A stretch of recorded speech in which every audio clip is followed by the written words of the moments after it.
այն հատվածը, որտեղ 10 րոպե միջումներով անընդհատ լսվում է արկերի եւ ռումբի ձայները։ Մեզանից մոտ 2 կիլոմետր հեռավորության վրա ադրբեջանական զինված ուժերն են, որոնք անընդհատ կրակահեղքի տակ են պահում հայկական զինված ուժերի դիրքերը։ 20 րոպե առաջնագծում ահա այսքան ժամանակ էր տրված լրատվամիջոցների ներկայացուցիչներին Ղարաբաղ-ադրբեջանական շփման գծում իրավիճակը լուսաբանելու համար։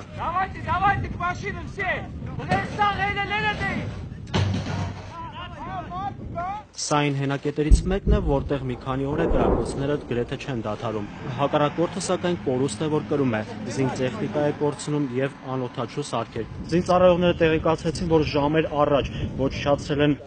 թշնամու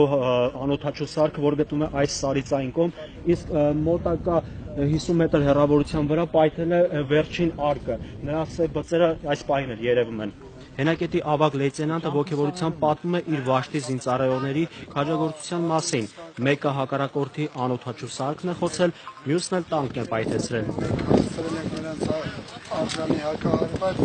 Զինծառայողների մարտական պատրաստվածությունը բարձր է, բարոյահոգեբանական վիճակը ևս։ Տղեկ, ո՞նց է տրամադրությունը։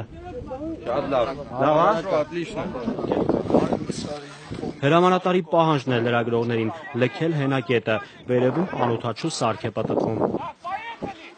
Թեժ կետից մի քանի կիլոմետր այն կողմ հորաթաղն է, առօրյա հոգսով ու աշխատանքով։ Նրանց ոչինչ չի խանգարում ամուր հողին կանգնելու եւ աշխատելու համար։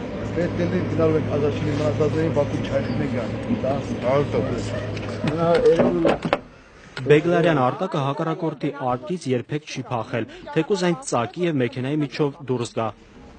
Հորաթաղում եւ դրան հարակից գյուղերում մարդիկ հյուրեր են ընդունում եւ ճանապարհում եւ պատրաստ են յուրաքանչյուր պահի կանգնել սահմանում կանգնած զինվորի կողքին։ Նաիրի Մուրադյան, Միքայել Թումանյան, ժամը լրատվական, Արցախ։